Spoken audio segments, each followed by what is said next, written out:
प्रिय मित्रों, GDS IAS PCS परिवार की तरफ से आपका स्वागत है। जैसा कि हम लोग अभी वैदिक काल के बारे में चर्चा किए, कल के क्लास में आप देखिएगा तो हमने यजुर्वेद और अथर्ववेद के बारे में आपसे जानकारी साझा की। आज हम इस क्लास में उत्तर वैदिक काल के बारे में देखेंगे। उत्तर वैदिक काल में लोगों का रहन सहन कैसा था, फसल, उनकी मुख्य फसल कैसी थी और कौन से फसल उपजाते थे, निवास कैसा था, इसके बारे में हम लोग आज इस क्लास में चर्चा करेंगे। तो उत्तर वैदिक काल की जो अवधि है 1000 ईसा पूर्व से 500 ईसा पूर्व तक की अवधि को हम लोग उत्तर वैदिक काल जानते हैं। उत्तर वैदिक काल में जो ऋग्वैदिक काल था 1500 ईसा पूर्व से लेकर 1000 ईसा पूर्व की अवधि तक, उसमें जो ग्रंथ लिखा गया, जो वेद लिखा गया, वो वेद था ऋग्वेद। ऋग्वेद अर्थात उत्तर वैदिक काल में ऋग्वेद का लेखन हुआ। इसीलिए उस काल को ऋग्वैदिक काल भी कहा जाता है कि ऋग्वेद के ही नाम पर उस काल का नाम ऋग्वैदिक काल हुआ। लेकिन उसके बाद का जो काल हुआ वो उसका नाम उत्तर वैदिक काल। उत्तर वैदिक काल में 3 वेद की रचना हुई। कौन कौन? सामवेद, यजुर्वेद और अथर्ववेद। अगर वेद त्रय की बात करते हैं तो ऋग्वेद, यजुर्वेद और सामवेद को वेद त्रय कहते हैं। अथर्ववेद को वेद त्रय में नहीं लाया जाता है। तो हम लोग अभी उत्तर वैदिक काल पढ़ेंगे। तो उत्तर वैदिक काल में हम देखते हैं कि जो ग्रंथ है, उत्तरकालीन वैदिक ग्रंथ है, कौन सा है? तो यजुर्वेद, सामवेद और अथर्ववेद। मेरे पिछले क्लास में देखिए, आपको ऋग्वेद, यजुर्वेद, सामवेद, अथर्ववेद के बारे में बहुत ही डिटेल से बताया गया है। उस क्लास को देखिए, जो आपके लिए परीक्षा उपयोगी है, बहुत ही जरूरी। इसमें जितने भी जरूरी चीज रखे गए हैं आपको आपके समक्ष प्रस्तुत किया गया है, उसको आप देखिए। अब हम आते हैं उत्तर वैदिक ग्रंथ में। यजुर्वेद, सामवेद और अथर्ववेद आता है।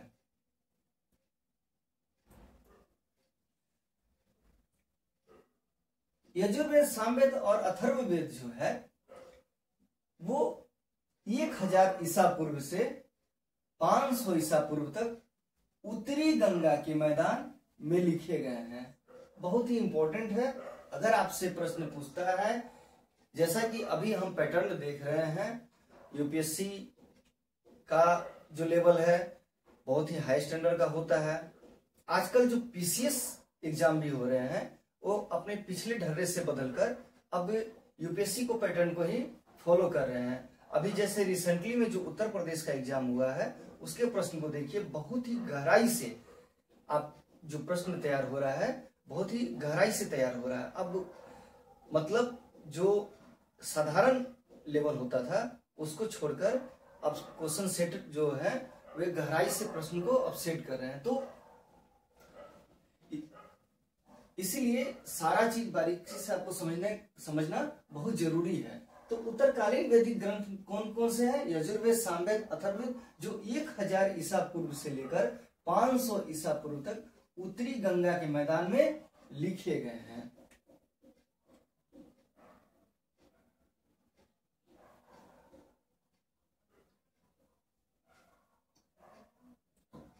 जो उत्तर वैदिक काल का स्थल है, उत्तर वैदिक काल के जो भी स्थल है उसको चित्रित घुसर मृदभांड स्थल भी कहते हैं। क्या कहते हैं? चित्रित घुसर मृदभांड स्थल। आगे हम लोग अभी इसमें मृदभान में देखेंगे कि किस तरह के मृदभान वे प्रयोग करते थे। काला, लाल मृदभान, काला पॉलिश, चित्रित भूषण मृदभान, पॉलिश मृदभान, आगे हम लोग इसकी चर्चा करेंगे। तो इस स्थल को यानी कि उत्तर वैदिक काल का जो स्थल है उसको किस स्थल के नाम से जानते थे? तो चित्रित घूसर मृद भांड स्थल के नाम से जानते थे। सबसे अहम चीज है कि उत्तर वैदिक काल में लोगों को लोहे का ज्ञान हो चुका था। लेकिन अगर यही हम ऋग्वेद की बात करते हैं, अगर हम ऋग्वेद की चर्चा करते हैं, तो ऋग्वेदिक काल में लोगों का लोहे का ज्ञान नहीं था। लोहे का ज्ञान नहीं था, अर्थात वे लोग लोहे से अनभिज्ञ थे। लेकिन अगर जैसे ही उत्तर वैदिक काल की चर्चा करते हैं, यानी कि 1000 ईसा पूर्व से लेकर 500 ईसा पूर्व तक तो लोगों को लोहे का ज्ञान हो चुका था। लोहे को क्या बोला जाता था? तो श्याम या अयस्क कहा जाता था। लोहे को क्या कहा जाता था? तो श्याम या अयस्क लोहे को कहा जाता था। शतपथ ब्राह्मण में हल संबंधी अनुष्ठान का वर्णन है। शतपथ ब्राह्मण में क्या है? तो हल संबंधी, शतपथ ब्राह्मण में हल संबंधी अनुष्ठान का वर्णन है। कल के क्लास में जैसा कि हमने देखे थे, शतपथ ब्राह्मण जो हुआ आपको यजुर्वेद का 2 भाग मैंने बताया था। कौन कौन? कृष्ण यजुर्वेद, कृष्ण यजुर्वेद और शुक्ल यजुर्वेद। एक बस रिमाइंडर के तौर पे आपको अभी मैं बता रहा हूं। कृष्ण यजुर्वेद में इसके 4 भाग कौन कौन? काकमत, इसके कम, काकमत कम। कृष्ण शुक्ल यजुर्वेद को बाज सनई संहिता, बाज सनई संहिता भी कहते हैं, बाज सनई संहिता करते हैं। और जो इसका ब्राह्मण है वे है आपको तेतरीय। काकमत का मतलब होता है काठक, कपिस्थल, मैत्रीय एवं तेतरीय। आपको काकमत का मतलब जो आपको कृष्ण यजुर्वेद का है। अगर हम शुक्ल यजुर्वेद की बात करते हैं,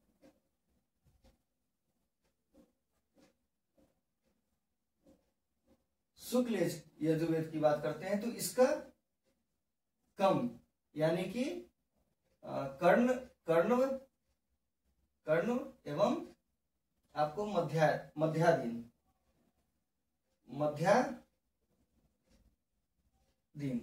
तो इसका जो ब्राह्मण है, शुक्ल यजुर्वेद का जो ब्राह्मण है, इसको वाजसनेय संहिता भी कहते हैं, वाजसनेय संहिता भी कहते हैं। तो इसका जो ब्राह्मण हुआ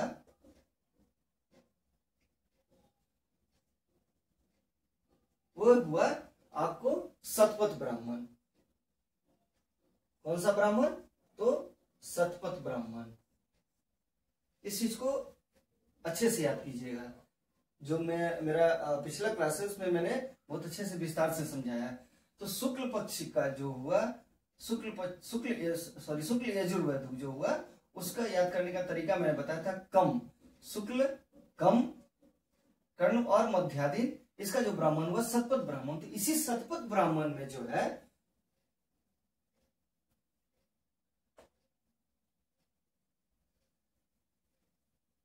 शतपथ ब्राह्मण में ही पत्नी को पति का अर्धांगिनी बताया गया है। और इसी शतपथ ब्राह्मण में हल संबंधी अनुष्ठान का वर्णन भी किया गया है। यानी कि हल संबंधी जो अनुष्ठान का वर्णन है वे शतपथ ब्राह्मण में है। अगर हल की चर्चा करते हैं तो जब हम देखते हैं पूर्व में भी, तो जो कृष्ण और बलराम थे, कृष्ण के बड़े भाई जो थे, उनका जो अस्त्र था वे हल ही था।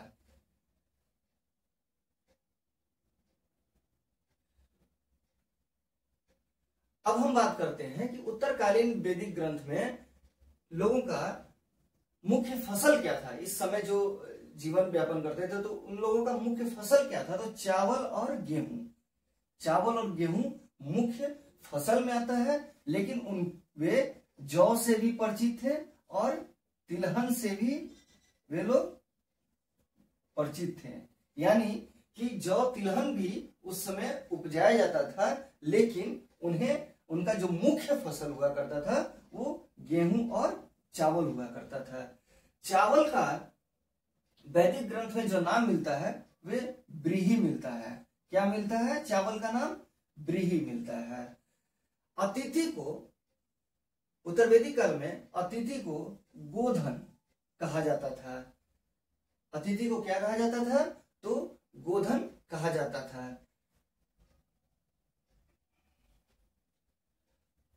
चावल का जो अवशेष मिला है, यानी कि व्रीहि का जो अवशेष मिला है, वो हस्तिनापुर में। कहा मिला है?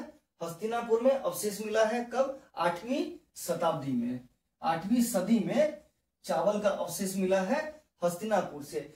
इसी समय यानी कि 8वीं सदी में ही उत्तर प्रदेश की एटा जिले के अंतरंजी खेड़ा में भी चावल मिला है। चावल कहाँ कहाँ मिला है?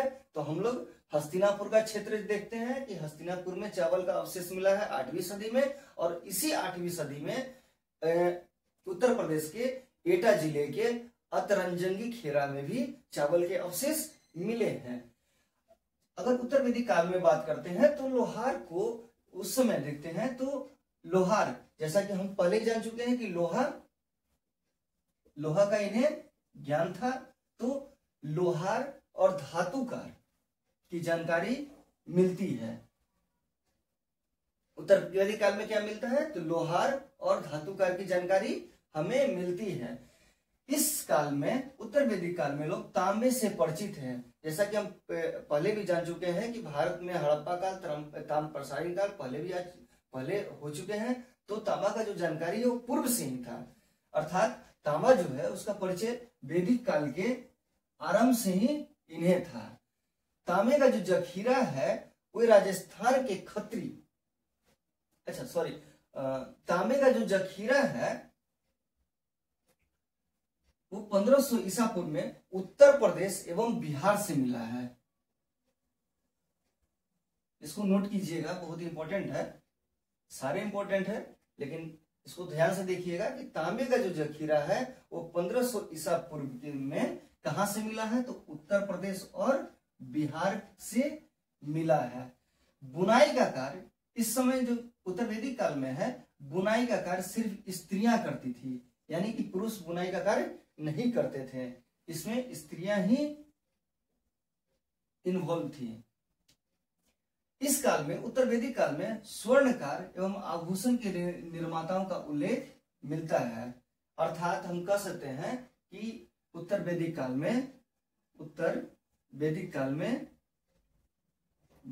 में स्वर्ण की जानकारी थी और स्वर्ण उपस्थित था। अब देखते हैं कि उत्तर वैदिक काल में लोग स्थायी जीवन व्यतीत करते थे। उत्तर वैदिक काल जब स्टार्ट हुआ, ऋग्वेद में लोग स्थायी जीवन व्यतीत नहीं करते थे, लेकिन उत्तर वैदिक काल में अगर हम चर्चा करते हैं तो लोगों का स्थायी जीवन उस व्यतीत करना शुरू कर चुके थे, अर्थात वे स्थायी जीवन में आ चुके थे। उत्तर वैदिक काल में सर्वप्रथम राष्ट्र शब्द का प्रयोग हुआ है। उत्तर वैदिक काल में सर्वप्रथम किस शब्द का प्रयोग हुआ है? तो राष्ट्र का। अगर प्रश्न आता है कि राष्ट्र शब्द का प्रयोग किस काल में हुआ, तो आसानी से हम लोग जवाब दे सकते हैं कि राष्ट्र का जो शब्द का प्रयोग हुआ है वे उत्तर वैदिक काल में हुआ है। उत्तर वैदिक काल में जैसे कि मैंने पहले ही बताया कि उत्तर वैदिक काल में मृदभांड से परिचित है, तो जो उत्तर वैदिक काल में है वो 4 प्रकार के मृदभान से परिचित है। कौन कौन? तो लाल काला लाल मृदभांड, चित्रित घूसर मृदभांड जो सर्वश्रेष्ठ माना गया, और काली पॉलिशदार मृदभांड। यानी कि 4 तरह के मृदभांड कौन कौन? लाल काला मृदभांड, काली पॉलिशदार मृदभांड, लाल मृदभांड और चित्रित घूसर मृदभांड। चित्रित घूसर मृदभांड जो हुआ उसे सर्वश्रेष्ठ मृदभांड उस समय माना जाता था।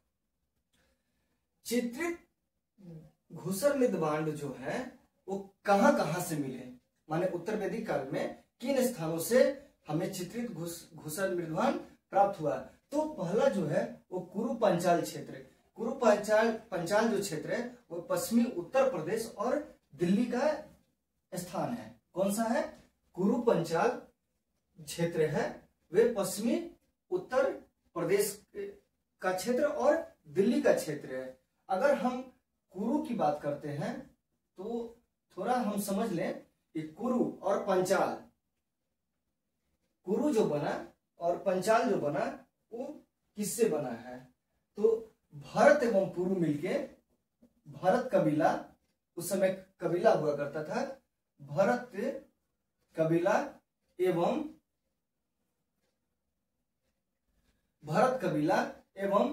पुरु कबीला मिलके कुरु का निर्माण किए, और पंचाल जो है वो तुर्बस एवं क्रीबी कबीला मिलके पंचाल का निर्माण किए। अगर पूछता है कि कुरु कबीला का निर्माण किनसे हुआ, कुरु का निर्माण किनसे हुआ? जो आगे चल के जो कबीला थे वे राज्य में परिवर्तित हो गए।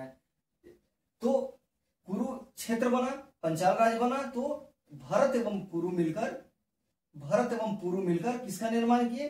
कुरु का, और तुर्बस एवं किबी मिलकर पंचाल का। कुरु और पंचाल को उत्तर वैदिक काल में सर्वश्रेष्ठ प्रतिनिधि कहा गया। किसे कहा गया? तो कुरु एवं पंचाल को उत्तर वैदिक काल में सर्वश्रेष्ठ प्रतिनिधि कहा गया। तो अब हम यहाँ देखते हैं कि जो चित्रित घूसर मृदभांड है कहाँ से मिले हैं? तो हम कुरु पंचाल क्षेत्र देखते हैं जो पश्चिमी उत्तर प्रदेश और दिल्ली का प्रदेश है। भद्र प्रदेश देखते हैं, मध्य में कौन सा है? तो पंजाब और हरियाणा का क्षेत्र संलग्न है, माने पंजाब और हरियाणा के जो क्षेत्र संलग्न है वे मध्य क्षेत्र में आते हैं। मत्स्य क्षेत्र में कौन सा है? तो राजस्थान का क्षेत्र संलग्न, राजस्थान के जो संलग्न क्षेत्र हैं वे मत्स्य में आते हैं। तो कुरु पंचाल, मध्य और आपको मत्स्य क्षेत्र में हम चित्रित घूसर मृदभांड देखते हैं। अगर प्रश्न आता है कि चित्रित घूसर मृदभांड कहाँ से देखते हैं, अगर ये ऑप्शन आता है आपको पास कि कुरु पंचाल, मध्य क्षेत्र और मत्स्य क्षेत्र, अगर इन्हें मिलाने के लिए भी अगर आ जाए कि कुरु क्षेत्र कौन सा है, मध्य क्षेत्र कौन सा है और मत्स्य क्षेत्र कौन सा है, तो याद रखिएगा कुरु पंचाल जो हुआ पश्चिमी उत्तर प्रदेश और दिल्ली का क्षेत्र, मध्य क्षेत्र जो हुआ वे आपको पंजाब और हरियाणा का क्षेत्र हुआ, और मत्स्य जो क्षेत्र हुआ वो राजस्थान का क्षेत्र हुआ। तो यहां से हमें क्या मिलता है? चित्रित घूसर मृदभांड प्राप्त होता है। इस काल में सभा एवं समिति रहा, परंतु विदत समाप्त हो गया। विदत क्या था? तो यहाँ पे जितने भी राजा को सामान मिलते थे उसे बांटा जाता था, माने लूटकर जो भी सामान राज्य कोष में आते थे यहाँ विदत में उसे बांटा जाता था। सभा में स्त्रियों का प्रवेश वर्जित हो गया। जैसा कि हम पहले जानते हैं, समिति साधारण जन के लिए और सभा जो था वो विशिष्ट जन के लिए हुआ करता था। तो अब हम देखते हैं कि जब हम ऋग्वेदिक काल देखते हैं तो सभा समिति में स्त्रियों का प्रवेश उस समय हुआ करता था, लेकिन उत्तर वैदिक काल में क्या हुआ, स्त्रियों का सभा में प्रवेश बंद हो गया। इस काल में राजा का निर्वाचन होता था। क्या होता था, राजा जो बनते थे उन्हें चुना जाता था, उनका निर्वाचन होता था। अब हम आते हैं कि राजा का पद जो है अनुवांशिक हो गया, यानी कि राजा के ही परिवार के लोग अब राजा बनेंगे, तो राजा का पद क्या हो गया, अनुवांशिक हो गया। कर एवं नजराना लिया जाता था। उत्तर वैदिक काल से अब कर एवं नजराना जनता से लिया जाता था। उसे जो अधिकारी लेते थे उसे संग्रह हितु कहते थे। कर एवं नजराने लेने वाले को अधिकारी को क्या कहते थे, संग्रह हितु कहते थे। इस काल में, उत्तर वैदिक काल में कोई भी स्थायी सेना नहीं थी। क्या थी, स्थायी सेना नहीं थी। जैसा कि हम पहले भी जान चुके हैं कि कबीला हुआ करता था, भरत कबीला, आपको पुरु कबीला, तुर्बस कबीला और त्रिवी कबीला। तो ऐसे कबीले जो होते थे जो अब जाके एक राज्य के रूप में स्थापित अपने को करने लगे, कुरु और पंचाल। तो इसमें से जो व्यक्ति होते थे, जो वहां के निवासी होते थे, उन्हें ही सेना में जब जरूरत पड़ती थी तो लिया जाता था। तो उस समय कोई स्थायी सेना नहीं थी। ब्राह्मण, क्षत्रिय और वैश्य का उपनयन संस्कार होता था। उपनयन संस्कार जो होता था वो गायत्री मंत्र पढ़कर भी उपनयन संस्कार किया जाता था। क्या किया जाता था, गायत्री मंत्र के द्वारा उपनयन संस्कार किया जाता था, जो कि शूद्रों के लिए वर्जित था। किसके लिए वर्जित था, तो शूद्र के लिए वर्जित था। ब्राह्मण, क्षत्रिय, वैश्य जो थे उन्हें उपनयन संस्कार किया जाता था। हम पिछले क्लास में बता चुके हैं, देखिएगा। ब्राह्मण, क्षत्रिय, वैश्य एवं शूद्र। ब्राह्मण जो थे, परम पुरुष जो हुआ करते थे, उनके मुख से, क्षत्रिय भुजा से, वैश्य जांग से एवं शूद्र उनके पैर से उत्पत्ति माना गया है। किसे माना गया है, तो परम पुरुष के मुख से, भुजा से, जांग से और पैर से। ब्राह्मण जो होते थे वे धार्मिक कार्य के लिए हुआ करते थे। क्षत्रिय जो हुआ करते थे वे आपको शासक वर्ग में आते थे। वैश्य जो थे आपको ब्राह्मण धार्मिक कार्य, क्षत्रिय शासक कार्य। वैश्य जो थे आपको कृषि कार्य। वैश्य जो थे वे कृषि कार्य के लिए थे और शूद्र जो थे वे सेवा के लिए थे। अर्थात जो ब्राह्मण है वो परम पुरुष के मुख से, क्षत्रिय भुजा से, वैश्य जांग से और शूद्र पैर से इनकी उत्पत्ति बताई गई है। और जो कार्य इनके हुआ करते थे, ब्राह्मण धार्मिक कार्य के लिए, क्षत्रिय शासक कार्य के लिए, वैश्य कृषि कार्य के लिए, शूद्र इन तीनों का सेवा कार्य के लिए हुआ करते थे। तो जो उपनयन संस्कार हुआ करता था वह ब्राह्मण, क्षत्रिय और वैश्य के लिए हुआ करता था, लेकिन शूद्रों के लिए वर्जित था। अर्थात शूद्र उपनयन संस्कार, शूद्र के जो बच्चे होते थे उनका उपनयन संस्कार नहीं किया जाता था। अब इस उत्तर वैदिक काल में देखते हैं तो स्त्रियों का दर्जा जो है वो गिरा, परंतु कुछ स्त्रियां शस्त्रार्थों में भाग लेती थी, जैसे गार्गी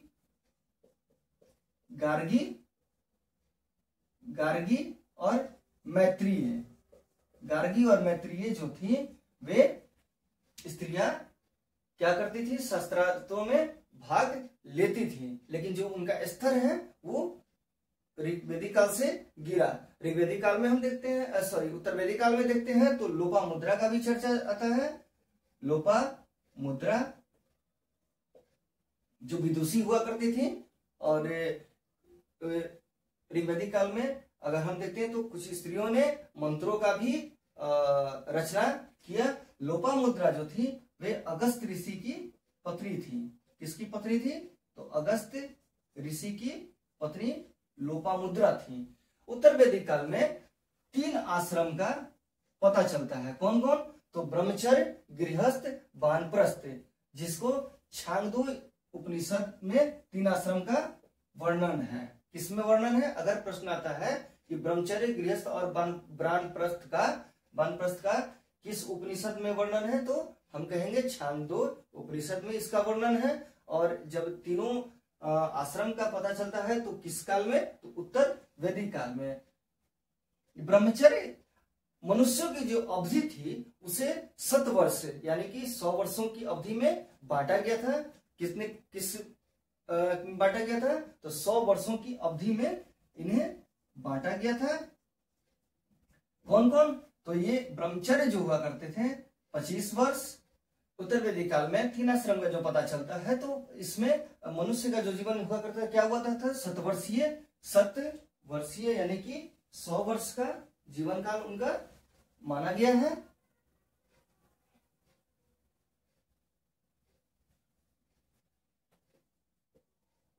मनुष्य का जीवन काल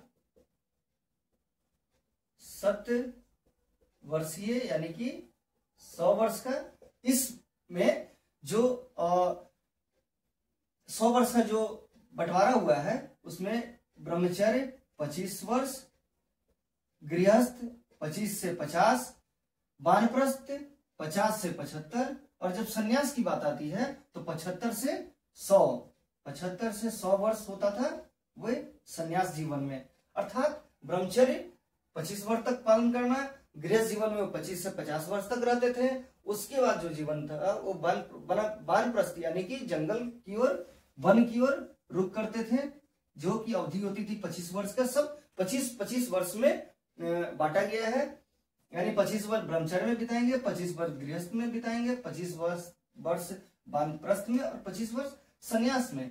तो वानप्रस्थ की जो अवधि होती थी 50 से 75 वर्ष और सन्यास की जो अवधि होती थी वो 75 से 100 वर्ष। तो अब इसमें देखेंगे कि जो 3 आश्रम का पता चलता है, ब्रह्मचर्य, गृहस्थ और वानप्रस्थ, वे किस उपनिषद में मिलता है हमें? तो छांगदो उपनिषद में। जब चारों आश्रम की अगर बात करते हैं यानी ब्रह्मचर्य, गृहस्थ, वानप्रस्थ और सन्यास का, तो उसकी चर्चा ज्वालो उपनिषद में हमें मिलती है।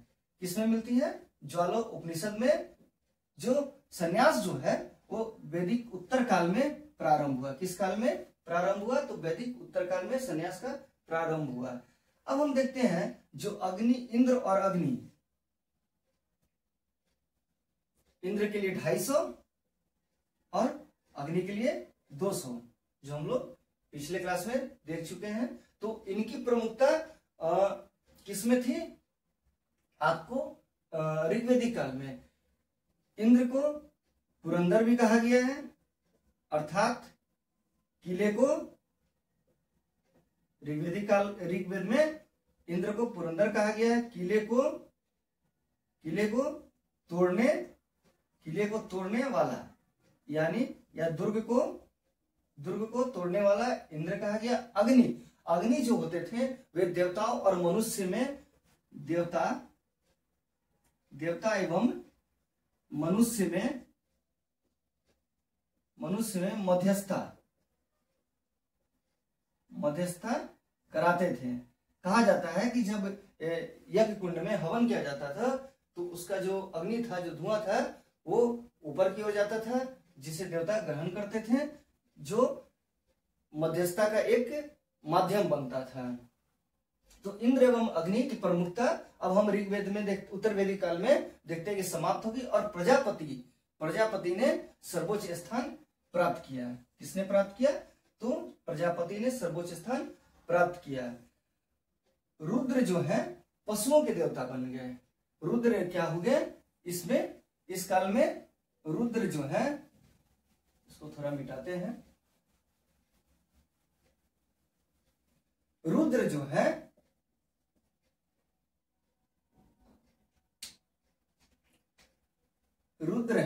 है वे पशुओं के देवता हो गए। और जो पूषण थे जो पशुओं के देवता थे,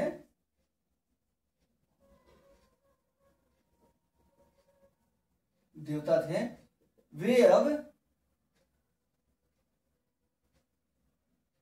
अब शूद्र के देवता हो गए। किसके देवता हो गए? तो शूद्र के देवता हो गए पूषण। पूषण क्या हो गए? शूद्र के देवता। और रुद्र जो हुए वे पशुओं के देवता हो गए। अगर गार्गी को देखते हैं तो इसमें हम एक पाते हैं कि याज्ञवल्क्य एवं गार्गी संवाद भी हुआ। जैसा कि हम देखते हैं कि इस काल में स्त्रियों का दर्जा गिरा, तो याज्ञवल्क्य जो है गार्गी को धमकाते हुए कहते हैं कि ज्यादा बहस नहीं करो, नहीं तो तुम्हारा सर फोड़ दिया जाएगा। क्या बोलते हैं याज्ञवल्क्य? गार्गी को कहते हैं कि ज्यादा बहस नहीं करो, नहीं तो तुम्हारा सर फोड़ दिया जाएगा। एक शस्त्रार्थ चल रहा था। शस्त्रार्थ में जब गार्गी बहस करती हैं तो ऐसा शब्द याज्ञवल्क्य के द्वारा गार्गी को बोला गया कि ज्यादा बहस नहीं करो, नहीं तो तुम्हारा सर फोड़ दिया जाएगा। इससे पता चलता है कि वास्तव में जो उत्तर वैदिक काल है उसमें स्त्रियों का दर्जा गिरा।